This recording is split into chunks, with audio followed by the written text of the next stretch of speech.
안녕하십니까? 방금 목사님의 소개를 받고 일어서서 인사드려야 될 타이밍에 이때구나 생각을 하고 마스크를 벗는데 이 마이크에 걸려가지고 벗어지지가 않는 것입니다. 제가 아주 작은 거에도 많이 부족합니다. 그러나 이렇게 이해해 주시고 또 이렇게 인사드릴 수 있는 기회를 주신 하나님께 감사를 드립니다. 참 좋은 우리 목사님, 그리고 참 좋으신 사모님, 그리고 참 좋으신 우리 성도님들과 함께 정말 참 좋으신 하나님을 증거할 수 있는 이 기회가 너무나도 소중하고 감사를 드립니다. 제가 어떻게 참 좋다고 말씀을 드렸냐면, 참 좋으신 하나님은 저희 모두가 아시잖아요. 아시죠? 근데 목사님과 사모님은 제가 목회를 처음 나왔을 때 한국의 서중원 앞에 우리 선배 목사님이셨어요. 그때 우왕좌왕하고 있을 때 우리 목사님께서 정말 목회에 지침이 되는 좋은 말씀들을 많이 주시고 또 용기를 주시고 격려를 해주셨습니다. 그리고 사모님 언제나 따뜻하게 맞아주시는 목사님과 사모님은 제가 경험적으로 정말 좋은 분이라고 말씀을 드릴 수 있습니다. 그러면 제가 성도님들 참 좋으신 분이라고 말씀을 드렸는데 경험하지 않았는데 어떻게 제가 그렇게 말씀드렸을까요?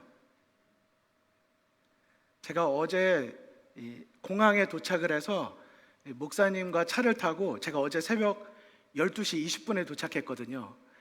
근데 밤늦게 이제 도착해서 목사님 댁으로 오는 동안에 오늘 저녁 식사할 때까지 목사님과 사모님께 들은 말씀은 제 머릿속에 하나밖에 남는 게 없습니다.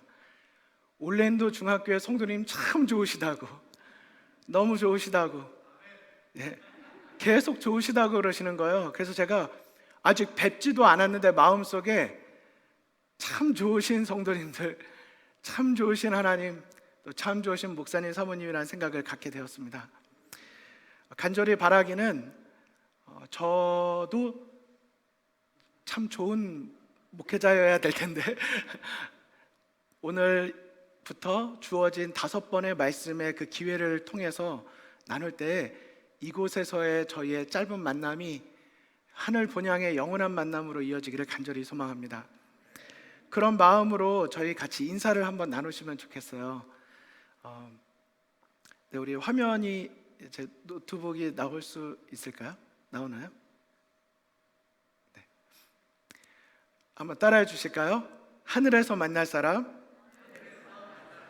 미리 만나 반갑습니다. 네, 저희가 어디에서 만날 사람이에요? 여러분 그 소망이 너무 감사하시죠? 네, 그런 의미에서 너무 가까워지시면 좀 위험하지만 눈으로 옆에 보시고 하늘에서 만날 사람, 미리 만나 반갑습니다. 잠깐 인사 나누실까요? 하늘에서 만날 사람, 미리 만나 반갑습니다. 진짜 반가우시죠? 지금 온라인으로 예배 드리시는 우리 성도님들께서는 이렇게 같이 인사 못 나누셨지만 아쉬워하시기보단 여러 사정상 못 나오셨지만 성령 하나님은 우리 모두를 알고 계십니다. 그렇기 때문에 우리 믿음을 가지고 하늘에서 우리 만날 소망으로 또 힘있게 우리 이 시간 임하시면 좋겠습니다. 제가 그런 말을 들었었어요. 어디를 가면 화장실부터 가보면 그 집이 어떤 곳인지 안다고. 제가 여기 오늘 교회에 들어와서 하나님께 기도를 드리고 제일 먼저 어디를 갔을까요? 화장실을 갔어요. 갔는데 제가 지금까지 경험한 교회 화장실 중에 이렇게 깔끔하고 이렇게 좋은 데가 없는 것 같아요. 좀 죄송한 말씀이지만 제가 어제 묵었던 목사님 방보다 화장실이 더 깨끗하고 좋은 것 같아요. 너무 깔끔하고 좋은 거예요. 저는 우리 교회 성도님들의 마음도 그렇게 준비된 심령이 되셨으면 좋겠습니다. 지금 단에 서서 보니까 지금 우리 의자의 색깔이 지금 천 색깔이 달라요. 말씀을 들어보니까 공사 중으로 지금 여기 표시가 돼 있고 이제 더 계속 해 가시는 과정이신 것 같아요. 이 상태만 보면 좀 어수선하다, 색깔이 좀 아직 좀 잘 조화롭지 못하다고 볼지 모르지만 이건 하나의 과정이고 지금 더 나아지는 완전을 향해서 나아가지는 거잖아요. 이번 기간도 우리 성도님들의 만남과 신앙도 우리 리모델링 기간이면 좋겠습니다. 이번 사경회가 얼마나 말씀을 잘하나 한번 두고 보자 이런 시간도 아니고, 다 들어도 내가 지금 몇십 년째 내가 사경회를 많이 들어도 다 그 말씀이 그 말씀이다 하실 수도 있지만, 그게 아니라 성령 하나님은 아직도 내 마음을 다듬으시고 하나님의 그 깨어진 형상을 회복하기를 원하십니다. 그러니까 리모델링 하시는 거죠. 이런 리모델링이 있기 위해서 성도님들의 얼마나 깊은 헌신이 있으셨어요? 이번 기간도 그냥 성령께서 임하지 않으십니다. 우리의 마음과 기도를 다해서 하나님께 전심으로 드리면 그분은 만나주시고 우리를 더 온전하게 인도해 주시는 줄로 믿습니다. 처음 만남이기 때문에 오늘은 제가 잠깐 그래도 소개를 좀 드리도록 하겠습니다. 저희 가족 사진인데요, 6년 전의 사진입니다. 지금 제가 로마린다에 처음 와서 온 지 2주 만에 이제 그 뒷동산에 가서 찍은 건데요. 보시면 제가 있고요. 그리고 거기 가운데 있는 아이 있죠? 예. 조끼 같은 이렇게 팔 이렇게 나와 있는 아이가 첫째 아이입니다. 그리고 그 하얀색 옷 입은 아이 있죠? 신나서 뛰는 아이가 둘째 아이입니다. 이 아이가 처음 왔을 땐 저보다 이렇게 작았는데 지금은 저보다 키가 컸습니다. 그리고 제일 오른쪽에 신나게 점프 뛰고 있는 아이가 저희 막내 아이입니다. 셋째 아이입니다. 행복해 보이죠? 진짜 행복합니다. 그런데 이 사진을 보거나 저희 가족을 보시면 어떤 성도님들께서는 그러시더라고요. 저희 와이프를 보고, 아이고 아들 4명 키우느라 얼마나 수고가 많아요. 제가 제일 말썽이지만 그래도 날마다 하나님께 제단을 쌓으면서 우리의 하늘 아버지를 바라보면서 지내고 있습니다. 다 운전해서 오셨을 텐데요, 이 화면에 엑셀과 브레이크가 있습니다. 요즘에는 클러치는 사용 거의 안 하죠. 이제 다 자동으로 하니까요. 여러분 딱 운전하실 때 앉으시면 발이 어디에 먼저 가세요? 자동으로? 브레이크에 먼저 가세요? 시동 그거 말고요. 시동 안 켜는 거, 그냥 딱 가서 일단 앉으시면 발이 어디가 제일 편하세요? 엑셀 쪽에 딱 가시죠. 그냥 그게 편한 거예요. 그러니까 엑셀이 거기 있는 거죠. 편하게, 가장 편한 곳에 있는 것입니다. 하지만 멈춰서야 될 때가 되면 내가 의지를 가지고 발을 좀 불편할 수 있어도 브레이크 쪽으로 옮겨야 됩니다. 옮기지 않으면 어떻게 돼요? 사고 나죠. 아무리 좋은 운전, 아무리 좋은 차를 타도 속도와 브레이크를 가고 멈추는 거를 제때 잘 하지 않으면 위험해질 수 있습니다. 처음 운전했던 때 기억나시나요?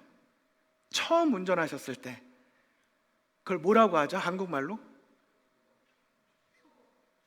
초보, 세자 있습니다. 세자. 진짜 처음 할 때 왕초보라고 하거든요. 왕초보. 근데 왕초보 운전자일 때 뒤에다가 내가 이렇게 운전을 잘 못하니까 그 뒤에다가 뭘 붙여놔요. 뒷사람 조심하라고. 거기에 보통 무슨 말이 많이 붙어 있는지 아십니까? 제가 여기 화면을 가지고 왔는데요. 네, 여기 화면을 보시면 제일 오른쪽 위에 보면 3시간째 직진 중이라는 거 보이시죠? 지금 이분은 커브 틀기가 어려운 거예요. 그냥 시동은 걸긴 걸었는데 계속 직진하는 거예요. 그 밑에 보면 뭐라고 써 있습니까? 초보, 저도 제가 무서워요, 이렇게 돼 있어요. 가까이 오지 말라는 거예요. 나도 내가 무서운데 당신 오면 나도 무섭고 당신도 무섭고 조심하라는 얘기죠. 그 옆에 보면 무면허와 다름없음이라고 돼 있어요. 면허 없는 거랑 똑같다. 그러니까 조심해 달라.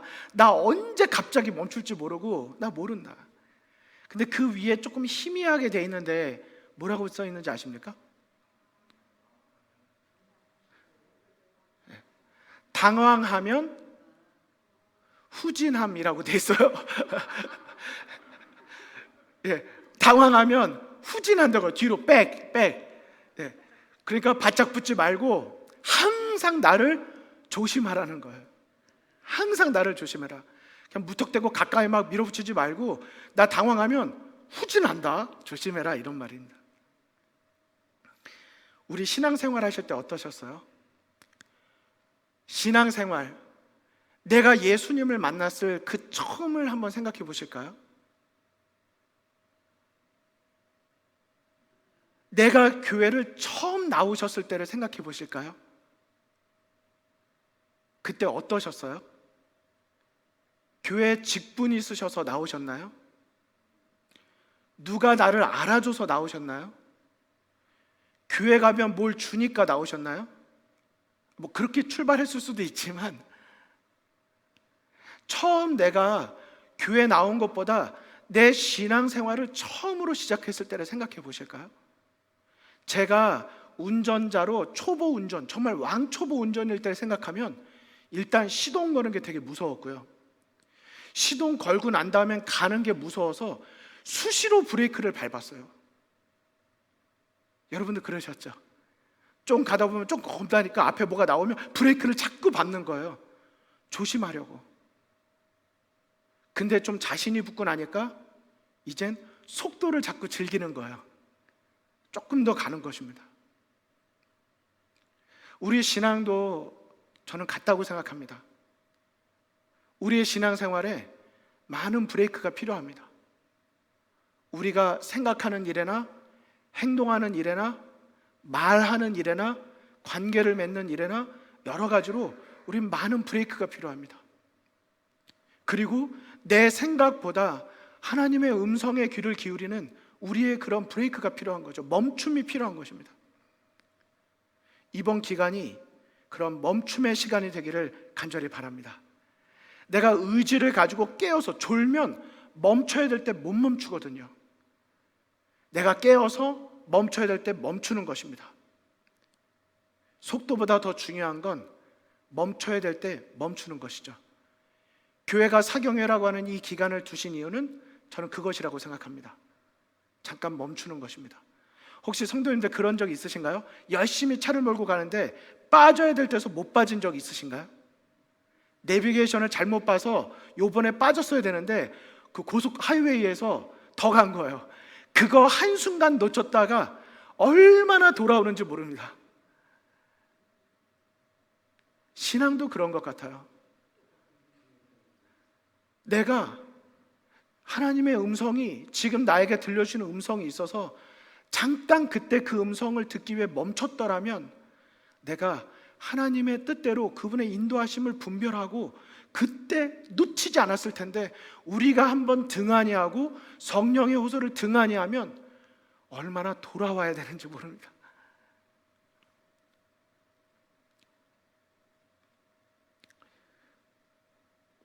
이번 사경에는 잠깐 멈춤이다. 다시 한번 생각해 주시고 이번 시간에 7시 반이 되면 우리 그 시간을 위해 우리 잠깐 모든 걸 멈추시고 말씀으로 하나가 되시면 좋겠습니다. 이번 제목은 예수만 남겨질 때까지입니다. 원래는 예수님만이라고 해야 되는데 예수만이라고 했습니다. 그 점은 양해해 주시면 감사하겠습니다. 이번에 전체 주제 성경절은 유다서 1장 5절의 말씀입니다. 제가 읽어드리겠습니다. 너희가 본래 모든 사실을 알고 있으나 내가 너희로 다시 생각나게 하고자 하노라.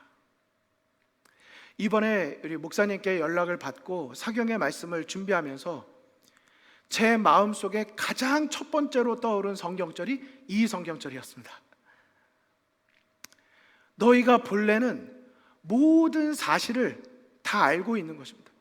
그동안 교회를 다니시고 성경을 연구하고 설교를 들으시면서 우리는 사실 다 알고 계십니다. 어느 길을 가야 하는지, 하나님의 뜻이 무엇인지, 진리가 무엇인지 우리가 다 안다고 교만할 수는 없지만 그래도 우리는 상당히 잘 알고 있습니다. 하지만 유다서 1장 5절은 우리에게 뭐라고 말씀하십니까? 너희로 다시 생각나게 하기를 원하신다 말씀하고 계신 것이죠. 그래서 우리가 이번 기간에 다시 생각할 것이 무엇일까? 몰랐던 것을 새롭게 안다기보다는 이미 우리가 알고 있었던 것을 다시 생각나게, 다시 첫 신앙의 그 신앙을 회복하는 그런 말씀이 되기를 원하는 것이죠. 이번에 말씀의 제목을 먼저 잠깐 보시면 이렇게 되어 있습니다. 첫째 날 교회 밖의 탕자, 교회 안의 탕자. 두 번째는 늙어감, 익어감. 금요일에는 맡겨주신 일, 맡겨주신 이. 안식일에는 걸림돌, 디딤돌. 일요일 새벽 기도회 때는 돌아봄, 바라봄이라고 해서 이렇게 5가지로 저희의 신앙을 다시 돌아보도록 하려고 합니다. 사실 오늘 말씀의 제목은요, 책 제목입니다. 이 화면에 보시는 이 책의 제목입니다. 이 책에 보면 교회 밖의 탕자 대 교회 안의 탕자라고 되어 있습니다. 그리고 이 책을 보면 어떻게 되어 있냐면 이렇게 써 있습니다. 교회 밖의 탕자는 예수님을 알지 못하는 누구라고요? 불신자들이다. 예수님을 받아들이지 않은, 영접하지 않은 비신자들이다. 교회 안에 탕자가 있다. 영혼 구원에 관심 있는 기존 신자들이다. 당신은 어떤 사람인가? 전체가 3장으로 구성된 이 책은 왜 그리스도인들이 영혼 구원에 목숨을 걸어야 하는지에 대해 깊이 있게 다룬다, 이렇게 되어 있습니다. 그러니까 이 책은 이 탕자의 비유 아시잖아요? 잃어버렸던 아들을 되찾았습니다. 돌아왔어요. 근데 전혀 기뻐하지 않는 것입니다.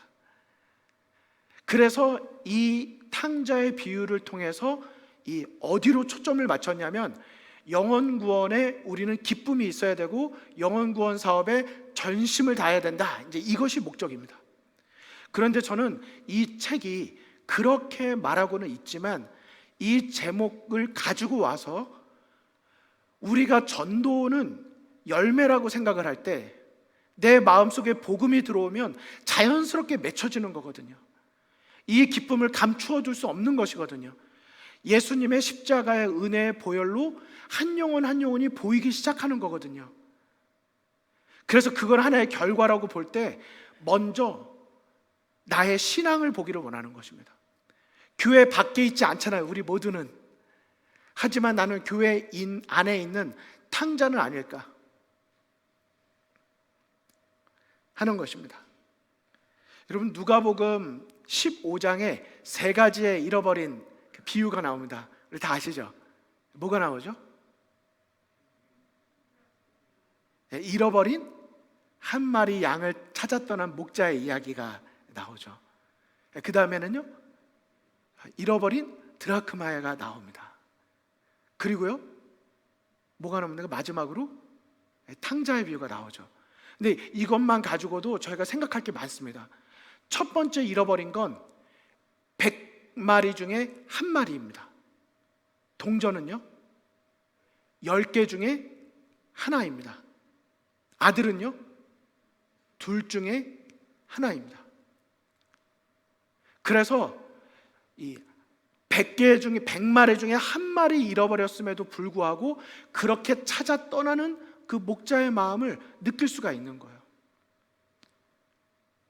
그냥 숫자로 우리를 보지 않으시는 하나님의 마음을 깨달을 수 있는 것입니다. 하지만 10분의 1, 2분의 1로 가면서 우리가 잃어버려졌을 때 얼마나 가치 있는 존재인지를 하나님은 보시는 것입니다.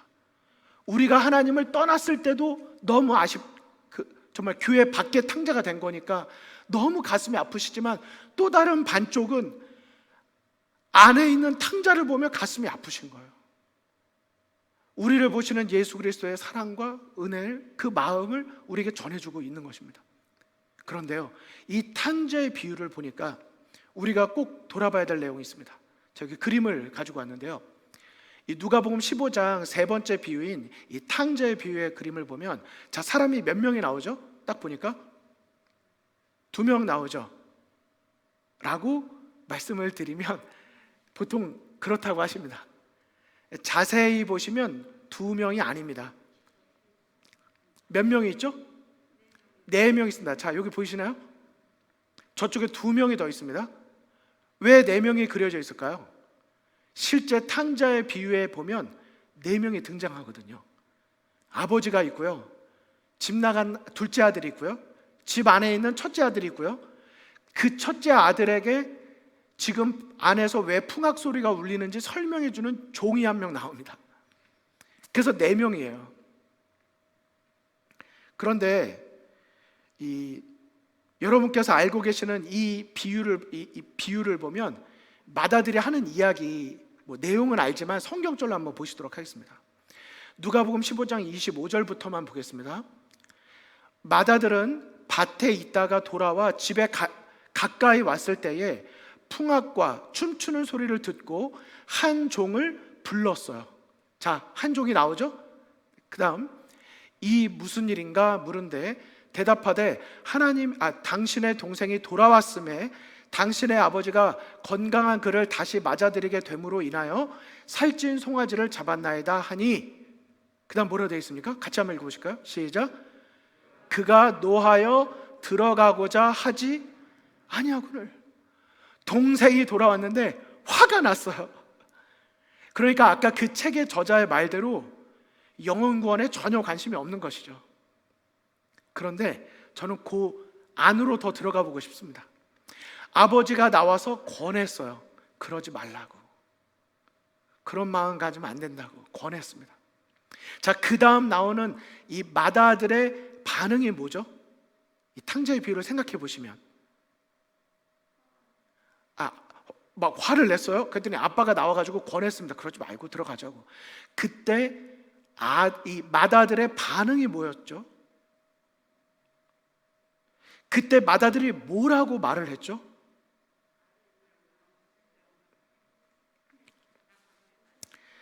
자, 마스크를 쓰고 계셔서 제가 무슨 말씀인지 모른다고 치고 같이 한번 보실까요? 기가 막힌 말을 합니다. 좋아서 기가 막힌 게 아니고요, 기가 차는 이야기를 해요. 자, 보십시오. 아버지께 대답하여 이르되 내가 여러 해 아버지를 섬겨, 그 다음 뭐라고 되어 있습니까? 여러분, 지금까지 누가복음 15장 탕자의 비유 수없이 들으셨을 텐데요, 이 말 정확히 보셨었습니까? 내가 여러 해를 아버지를 섬겨 명을 어김이 없거늘. 이거를요, 공동 번역 성경은 이렇게 말했습니다. 아버지를 위해서 종이나 다름 없이 일을 하며 아버지의 명령을 어긴 일이 한 번도 없습니다. 그래요. 지금 스스로가 순종하고 있어요.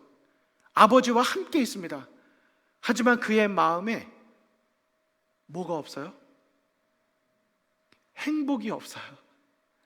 감사가 없어요. 은혜가 없어요. 그냥 열심히 그 일만 하는 것입니다. 그 다음 제가 조금 더 읽겠습니다.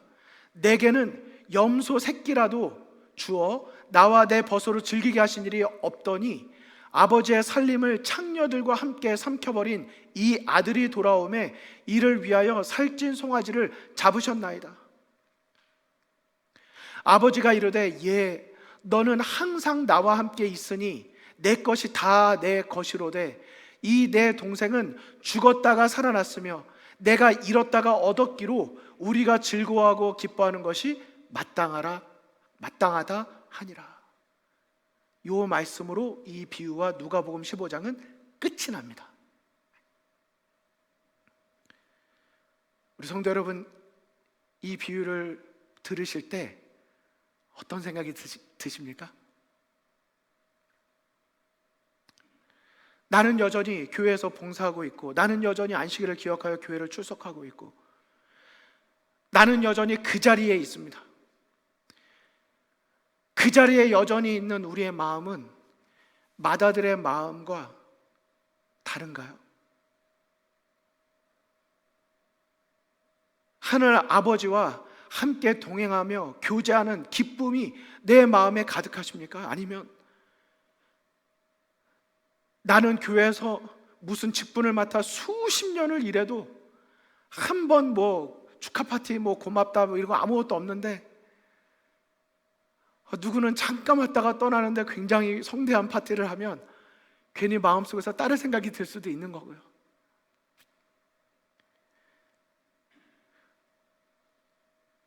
나는 교회 밖에 있는 탕자는 아니지만 나는 교회 안에 있는 탕자는 아닌지. 지금 이 마다들은 아버지와 거래하고 있었습니다. 맞습니까? 명령하셨고 나는 한 번도 어긴 적이 없고 나는 내 행위로 다 했습니다.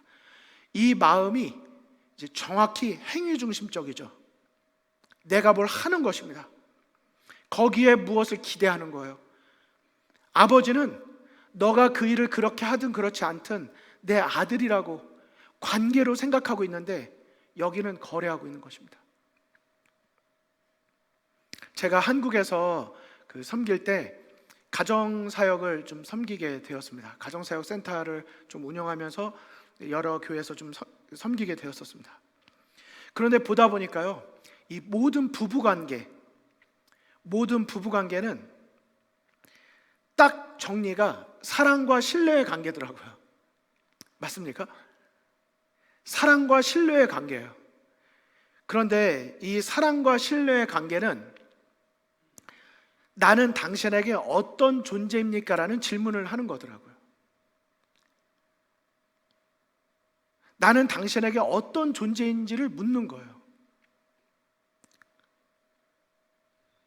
여러분, 신앙은 무슨 관계입니까? 하나님과 우리가 무슨 관계죠? 사랑과 신뢰의 관계입니다. 그러면 똑같이 질문해야 돼요. 내가 남편이고 아내가 있는데 아내에게 뭐라고 이야기하는 거예요? 당신은 나에게 뭘 해줬으니까 내가 사랑스럽고 그러니까 당신은 내 아내의 자격이 있다. 이건 안 되죠. 그런 건 아니잖아요. 그 외에 아무것도 없어도 그렇게 아름다웠던 당신이 불의의 사고로 화재가 나서 정말 알아볼 수 없는 형체의 얼굴과 그런 손을 갖게 된다 할지라도 그 존재로 나에겐 여전히 사랑스럽고 나에겐 소중한 존재일 때, 그때 부부관계가 계속 유지될 수 있는 것 아니겠습니까? 신앙도 마찬가지죠. 결국은 하나님께서 우리에게 선악과를 주신 이유, 예수님이 우리를 위해 돌아가신 이유, 우리의 신앙생활의 모든 것은 사실 사랑과 신뢰의 관계입니다.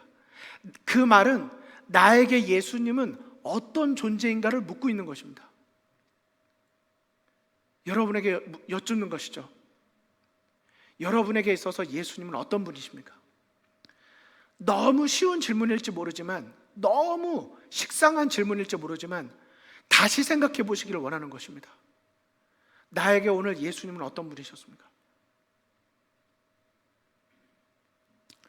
예수님은 이미 우리에게 답을 주셨어요. 이미 예수님은 우리에게 먼저 알려주셨습니다. 무엇으로 알려주셨죠? 십자가로 알려주셨습니다. 그래서 잘 아시는 말씀이지만 요한복음 3장 16절에 하나님이 세상을 이처럼 사랑하사 독생자를 주셨으니 이는 저를 믿는 자마다 멸망치 않고 영생을 얻게 하려 하심이니라 말씀하셨습니다. 여러분 아멘이십니까? 이렇게 사랑하셨대요. 그 십자가가 우리에게 그분의 사랑이 우리가 하나님에게 어떤 존재인지를 증거해 주는 것입니다. 십자가가 우리를 향한 하나님의 사랑을 증거해 주는 거예요. 요한은 요한1서 3장 1절에 이렇게 말했습니다. 보라, 아버지께서 우리에게 어떠한 사랑을 주사 하나님의 자녀라 일컬음을 얻게 하셨는고. 지금 계속 무엇을 말합니까? 우리의 존재, 하나님 앞에 우리가 어떤 존재인지는 하나님께서 우리에게 어떤 사랑을 베풀어 주신지를 보면 안다. 우리를 살리기 위해서 예수님이 십자가에 돌아가신 그 십자가의 사랑을 말하고 있는 것입니다. 이것을 사도 바울은 뭐라고 설명했죠? 로마서 8장 38절로 39절입니다. 한번 성경절 보실까요? 내가 확신하노니 사망이나 생명이나 천사들이나 권세자들이나 현재일이나 장래일이나 능력이나 높음이나 깊음이나 다른 어떤 피조물이라도 우리를 우리 주 예수 그리스도 안에 있는 하나님의 사랑에서 뭐 할 수 없어요? 끊을 수 없습니다. 여러분 아멘이십니까? 이것이 하나님께서 말씀하시는 우리와 하나님의 관계입니다. 끊을 수가 없어요. 왜? 나 이렇게 못했는데요? 그분의 사랑은 조건이 없으니까 끊어질 수가 없어요.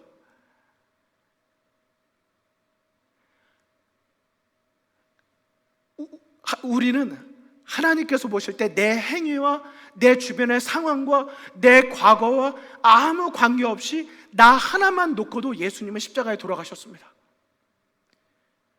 그것이 우리를 향한 하나님의 사랑과 신뢰의 관계의 증명, 예수님의 십자가입니다. 그것이 오늘 여러분과 저에게 어떤 의미가 있냐고 저는 여쭙는 것입니다.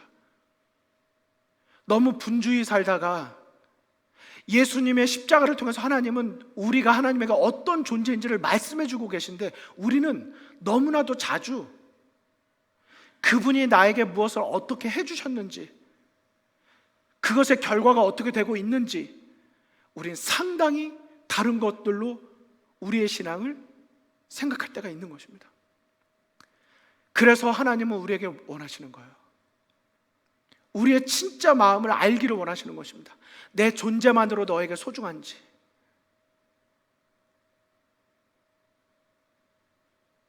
예수님만 남기고도 나는 여전히 오늘 교회 안에 있는 그리스도인이 될 수 있는지 묻고 계신 것입니다.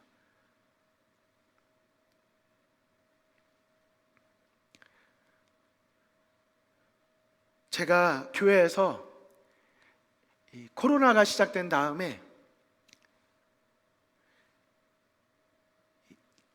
몇 개월 동안 만나지를 못하니까 이렇게 있으면 안 되겠다 싶어가지고 그로우 그룹이라는 것을 우리 교회 형편에 맞게 적용을 시켰습니다. 저희 교회에 맞게. 그래가지고 온라인으로 만나기 시작해가지고 신청을 받았어요. 나 아무도 못 만나니까 삶에 의미가 없다는 분도 계시고, 나 이렇게 무료하게 지내기보단 좀 뭐라도 배워보고 싶다는 분들, 이 필요와 욕구를 조사를 해가지고 그룹을 만들었어요. 그래서 처음에 이걸 막 시작하려고 아이디어를 리더들과 상의했더니 많은 리더분들이 목사님 실망 많이 하지 마시고 한 3-4그룹만 시작해 보세요 그러더라고요. 그래서 제가 몇 그룹만 해도 상관이 없다, 중요한 건 자발적인 참여고 교회는 기회를 제공하는 것이고 원하는 분들은 그 일을 하는 것이다. 근데 이제 몇몇 리더들이 동의를 했습니다. 이해를 했어요. 해보자고. 그리고 그룹이 30개를 마련을 했습니다. 30개 그룹을 마련하고 참여할 사람 신청을 받았는데 90명이 신청을 했어요. 근데 90명이 신청을 했는데 한 사람이 한 그룹만 가는 게 아니라 수요일날 이 그룹, 목요일날 저 그룹, 일요일날 저 그룹, 시간과 마음만 되면 어느 그룹이든지 참여할 수 있는 거예요. 성경 그룹, 취미 그룹, 뭐 만들기 그룹, 어린이들은 집에서 심심하니까 온라인으로 건강 요리 이렇게 엄마랑 같이 만들기 해가지고 하여튼 이것저것 해봤어요. 막 카테고리를 막 나눠가지고. 그랬더니 총 260명 정도가 참여한 효과가 난 거예요. 한 사람이 이거 참여하고 저거 참여해서 다 더해보니까 여러 사람이 참여한 거예요. 근데 그 중에 제가 리드한 그룹은 당연히 성경 그룹이었겠죠. 그 중에는 성경 암송 그룹, 성경 묵상 그룹, 그리고 성경 66권 강해 연구 그룹이 있었는데 저는 빌립보서 말씀을 연구를 했습니다. 한 번 소그룹해서 1년 가면 겁나서 신청 아무도 못 하거든요. 그래서 6주로 시즌 제로 해가지고 6주로 딱 끄는 거예요. 6주만 딱 하는 겁니다. 그러니까 마음을 먹으면 6주는 할 수 있는 거예요. 와가지고 6주 동안 매주마다 하는 것입니다. 제가 빌립보서를 말씀을 증거하기 위해서 연구를 하다 보니까 제 마음속에 말할 수 없는 기쁨이 왔어요. 그런데 여러분 아시죠? 옥중서신, 사도 바울이 감옥에서 쓴 책, 에베소서, 빌립보서, 골로새서, 빌레몬서, 이 네 권인데 감옥에서 쓴 이 빌립보서를 읽는데 그동안 저도 뭐 숙제 때문에 보고 이것 때문에 보고 많이 읽었지만 그동안 발견하지 못했던 감추임보 하나를 찾았습니다. 특별히 빌립보서 두 번째 말씀을 나눌 때 빌립보서 1장 9절부터 21절을 딱 나눠가지고 그 본문을 가지고 말씀을 묵상하고 나누는데 그 말씀을 보다 보니까 왜 방금 앞에 이 사도 바울이 로마서 8장의 이 고백을 어떻게 했는지 이해가 되기 시작한 거예요. 그리스도의 사랑에서 끊을 수 없대요. 저는 그 정도란 얘기구나 이렇게 알았습니다. 그런데 빌립보서 1장 9절부터 말씀을 읽어보니까요, 감옥에 들어간 사람은 바울인데 감옥 바깥에 있는 사람에게 편지를 쓰고 있는 거예요. 이해되시죠? 감옥에 갔단 말은 내가 감옥 바깥에서 얻을 수 있었던 모든 것들로 다 끊어졌다는 얘기입니다. 다 포기한 거예요. 다 잃어버린 거예요. 그런데 이 사도 바울이 세 가지를 묻더라고요. 첫째, 누가 감옥에 있는가? 인간의 눈으로 볼 때는 사도 바울이 지금 감옥 안에 있거든요. 근데 그 글을 읽어보세요. 나중에 읽어보세요. 그 글을 읽어보면 하나님을 잃어버린 자가 감옥에 있는 거예요. 감옥에 있는 사람을 불쌍히 여겨야 돼요? 감옥 바깥에 있는 사람을 불쌍히 여겨야 돼요? 생각해 보세요. 이런 예가 너무 안 어울리겠지만 가장 저희의 마음을 생각을 집중시킬 수 있는 김승덕 목사님으로 김승덕 목사님께서 순교하는 마음으로 교회 가셨다. 교회는 순교하는 마음으로 감옥에 가셨다. 정말 우리 교회를 위해서 헌신하시다가 감옥에 가셨다. 누가 누구를 걱정하시겠습니까? 당연히 담임 목사님을 위해 걱정 안 하시겠습니까? 왜요? 감옥에 가셨으니까. 근데 목사님으로부터 편지가 왔는데 목사님이 날 좀 어떻게 좀 도와주세요, 날 좀 어떻게 좀 꺼내주세요 라고 쓰신 게 아니라 뭐라고 쓰신 거예요? 어느 장로님 여전히 건강하게 잘 계신지, 어느 집사님 여전히 그 어려운 상황에서도 여전히 믿음을 지키고 계신지 우리를 염려하시는 것입니다. 사도 바울이 지금 그런 상황이에요. 저는 그걸 보면서 세 가지 질문이 든 것입니다. 첫째, 누가 감옥에 있는가? 둘째, 누가 더 중요한가? 사도 바울은 예수님 그분이 나보다 더 소중하다고 말합니다. 세 번째, 누가 주님의 고난에 참여하려는가? 나는 지금 이렇게 감옥에 있지만 지금 교회 바깥에 있는, 이 감옥 바깥에 있는 여러분 가운데서 정말 하나님 안에서 정말 그분의 고난에 나와 함께 동참할 자는 누군지를 묻습니다. 그 성경절이 여기 있는 짧은 내용이 있는 것입니다. 그러면 무엇이냐? 전파되는 것은 그리스도니 이로써 나는 기뻐하고 또 뭐 하겠대요? 기뻐한대요. 나의 간절한 기대와 소망을 따라 아무 일이든지 부끄러워하지 아니하고 지금도 전과 같이 온전히 담대하여 살든지 죽든지 내 몸에서 그리스도가 존귀하게 되게 하려 하나니 이는 내게 사는 것이 그리스도니 죽는 것도 유익함이라. 여러분 아멘이십니까? 내가 죽어도 괜찮아요. 나에겐 예수 그리스도가 가장 소중하니까. 근데 왜 예수님이 가장 소중했을까요? 그분의 사랑이 에서 나를 끊을 수 있는 게 없으니까요. 예수님의 사랑이 어떤 것인지를 깨달았기 때문에 사도 바울은 그 사랑이 나와 함께하는 이상 이 세상 모든 것을 다 잃어버려도 그는 괜찮았습니다.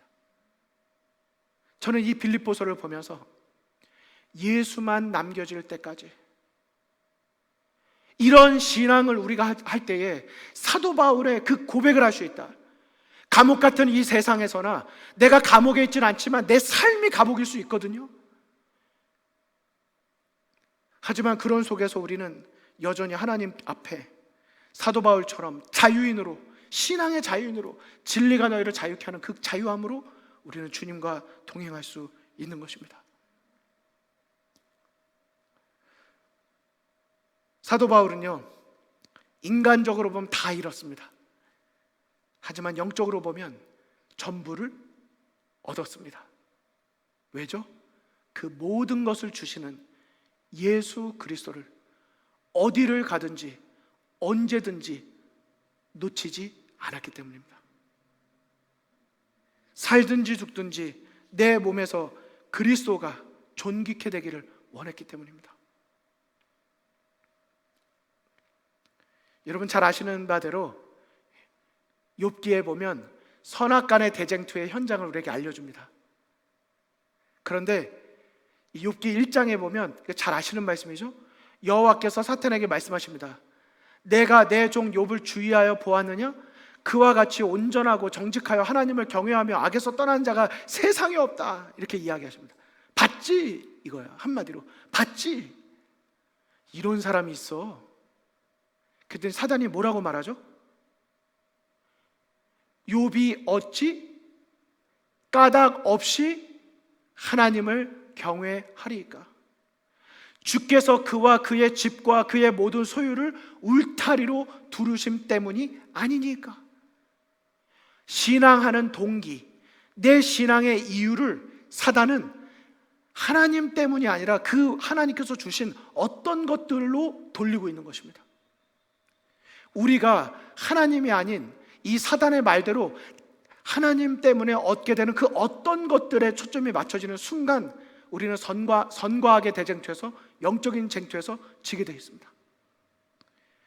하지만 내가 욥처럼 모든 걸 다 잃어버려도 뭐 하면요? 내가 예수님 때문에, 나의 유일한 이유는 예수 그분, 예수님의 십자가 때문에 내가 신앙을 하게 되면 이 모든 것에서 하나님께서는 우리에게 우리의 마음을 보시고 이제 됐다고 하시는 것입니다. 우리는 그걸 갈망할 필요가 있습니다. 우리는 신앙생활하면서 자주 매일같이 하루를 시작할 때마다, 이런 기회가 주어질 때마다 많은 지식도 좋고 여러 가지도 좋지만 우린 틈틈이 브레이크를 밟아야 돼요. 그리고 질문해야 되는 것입니다. 뭐라고요? 내 신앙의 이유는 무엇인가? 나에게 예수님은 어떤 분이신가? 그리고 그분이 내 신앙의 전부가 되고 내 모든 삶의 이유가 돼야 할 것입니다. 이것을 저에게 가장 잘 알려주신 분이 저희 어머니이십니다. 욥기 23장 10절에 보면 이런 말씀이 나오죠. 욥이 고백합니다. 내가 가는 길을 그가 아시나니 그가 나를 뭐 하신 후에는요? 단련하신 후에는 내가 정금같이 순금같이 나오겠다고 이야기합니다. 인생을 하나의 과정으로 본 것이죠. 여기 사진을 보시면 저희 어머니와 제가 있습니다. 저희 어머니는 이 사진을 제일 싫어하십니다.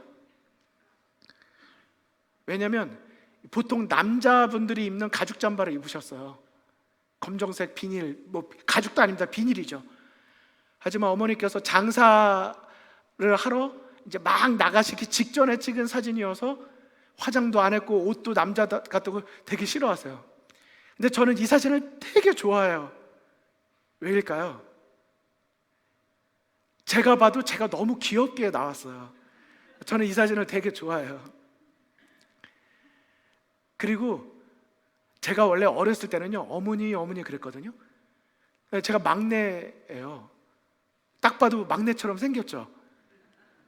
제가 한국에서 어느 주말 집회를 갔다가 여러분 제가 장남일까요 막내일까요 여쭤봤어요. 그랬더니 맨 앞에 할머니 집사님 앉아 계셨는데 제가 장남 같아요 막내 같아요 이렇게 여쭤봤는데 그분 대답이 장단처럼 생겼다 그러시는 거예요. 장남도 아니고 장난같이 생겼대요, 저 얼굴이. 그래서 제가 충격을 받아서 그날 뭐라고 설교했는지 기억이 안 납니다. 근데 저는 이 사진 한 장이 제 신앙에 아주 소중한 사진이에요. 저희 어머니는 제 삶에 정말 이유셨어요. 어렸을 때부터 저는 노래를 불렀습니다. 우리 엄마는 내가 지킨다. 이게 제 노래였어요. 엄마는 내가 지킬 거야. 아무도 엄마 못 뺏어가. 엄마는 내가 지킬 거야. 그럼 엄마가 아까 제가 말씀드리다 말았는데 제가 어머니라 그랬더니요, 제가 이제 넌 왜 어려서 막내 때 이렇게 자꾸 어머니 엄마라고 좀 해줘 막 그러셨는데 저는 그게 잘 안 됐어요. 근데 27살 먹고 제가 약간 철이 들어서 그때부터 엄마라고 합니다. 지금 저희 엄마께서는 되게 좋아하세요. 이제 좀 막내랑 이렇게 하는 것 같대요. 많이 안아줬어야 될 나이 때 많이 못 안아줬다고 늘 미안해하세요. 네, 어머니께서 이제 이 당시가 아마 어머니 삶에서 가장 힘드셨던 순간이셨을 거예요. 뭐 지금은 제가 자세하게 다 말씀드리기 어렵지만 그때가 한참 1980년도 한국에 이렇게 노화방주파가라고 해서 이렇게 잘못된 교리를 가지고 이렇게 증거하는, 전하는 이런 그룹이 있었고, 거기에 저희 아버지께서 얼마 있으면 장로직을 받으실 그런 타이밍이셨다고 제가 말씀을 들었는데, 거기를 한번 다녀오셨다가 완전히 다른 분이 되셨어요. 그리고는 수년 동안의 갈등이 있었습니다. 그리고 결국은 헤어지셨습니다. 지금 딱 보실 때 저 나이 때 저는 집에서 어머니께서 밤에 남대문에 동대문에 옷가게, 조그만 잡화가게 옷가게를 하셨는데 물건을 구매하러 가시면 저는 혼자서 문 걸어 잠그고 혼자 자고, 아침에 일어나면 혼자 밥 챙겨 먹고 학교를 갔다 오고, 학교 다녀오면 어머니는 가게 조금 좁은 그 가게에서 주무시고 장사는 제가 하고 그렇게 했었습니다. 그때 어머니께서 사실 여러 가지 상황은 어려웠지만 저에게 한 가지를 보여주셨습니다. 사람이 먹고 사는 것은 생업에 달려있는 게 아니라고 하셨어요. 우리의 생명은 하나님께 달려있다고 말씀하셨습니다. 그리고 어머니께서는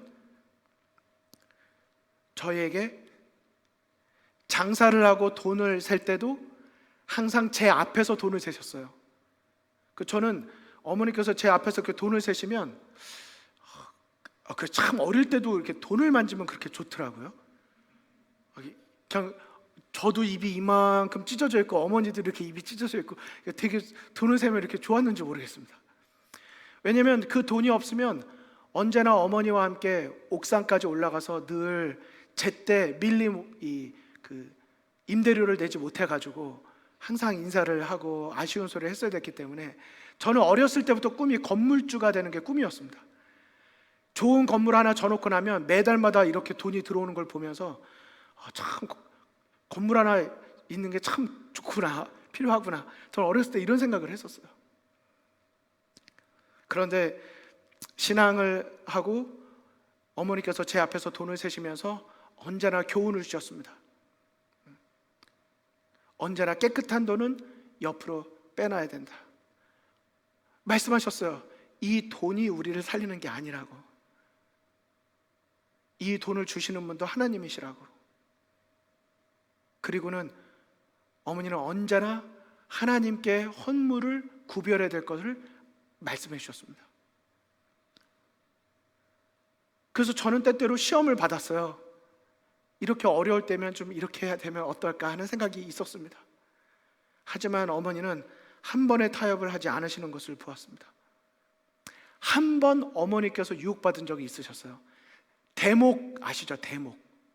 명절 때 시즌이 되면 그걸 대목이라고 이렇게 말을 하더라고요. 근데 안식일 날 어머니께서 저한테 그렇게 교훈을 주시던 어머니가 안식일 날 옛날에는 다 앞치마 두르고 그 국수 해 먹었거든요. 교회에서 점심. 근데 국수를 먹으러 내려갔는데 어머니가 안 보이시는 거예요.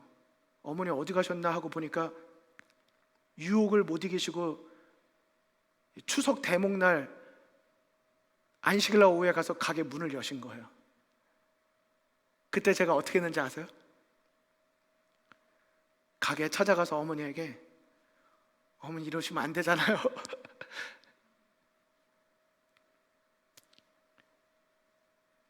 하나님은 그러나 그때의 모습도 다 이해해 주셨으리라고 믿습니다.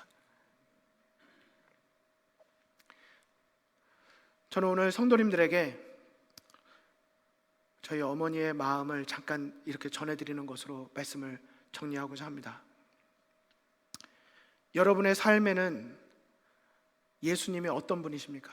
그리고 어떤 이유로 여러분의 신앙을 유지하고 계십니까? 복음성가 중에 이런 노래가 있습니다. 나 무엇과도 주님을 바꾸지 않으리. 여러분 이 교회에서도 우리 올랜도 중학교 성도님들도 이 노래 복음성가 많이 부르시나요? 가사를 한번 읽어드리겠습니다. 나 무엇과도 주님을 바꾸지 않으리. 다른 어떤 은혜 구하지 않으리. 오직 주님만이 내 삶의 도움이시니 주님 얼굴 보기 원합니다. 주님 사랑해요. 온 마음과 정성 다해 하나님의 신실한 친구 되기 원합니다. 여러분 아멘이십니까? 이것이 그냥 나왔을까요? 어느 한 분이 자기의 마음을 담아 신앙 고백으로 쓴 것입니다. 그분에게 있어서 바꿀 수 없는 게 있었어요.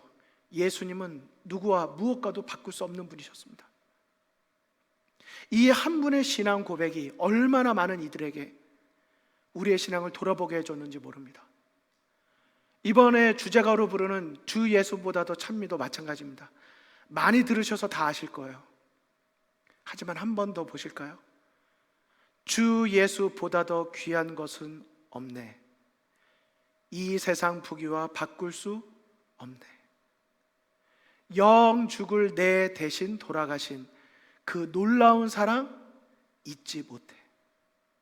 노란색만 보실까요? 주 사랑하는 내 마음 뺏지 못해. 주 섬기는 마음 변치 못해. 예수 밖에는 없네.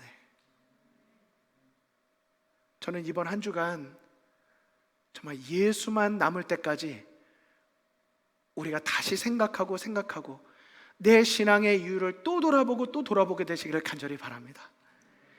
주 예수보다 더 내 마음속에 정말 귀한 게 없는지, 정말 주 예수 사랑하는 마음을 어떤 것도 뺏지 못할 것인지, 주 섬기는 내 마음 어떤 내 삶의 변화가 있어도 변치 않을 것인지, 이번 한 주간 우리가 참으로 기도하고 돌아보고 우리가 예수님을 우리 내 마음의 주인으로 모시는 그런 우리 모두가 되시기를 간절히 바라면서 말씀을 마치겠습니다. 하늘에 계신 아버지 하나님, 올랜도 중앙교회에 주님께서 우리의 주인이 되어 주셔서 감사합니다. 사경 말씀 집회를 하나님께서 주관하여 주시고 우리 모든 성도님들이 하나님의 음성을 듣기 위하여 겸손함으로 나아오게 해주셔서 감사합니다. 아버지, 이번 한 주간 하나님의 음성으로, 성령 하나님의 은혜로 충분하게 우리의 마음이 젖게 하여 주시옵소서. 내 신앙의 이유를 돌아보며 오직 예수님만 남을 때까지 우리가 예수님을 바라보며 믿음으로 설 수 있도록 인도하여 주시옵소서. 돌아보면 우리의 신앙의 불순물이 얼마나 많이 많았는지 모릅니다. 아버지 하나님, 이번 기간을 통하여 순금같이 정결하게 저희를 다듬어 주시옵소서. 그리고 오직 주님의 이름만이 내 마음속에서, 우리의 삶에서 가장 높임을 받아 주시옵소서. 예수 그리스도의 이름으로 간절히 기도드리옵나이다. 아멘.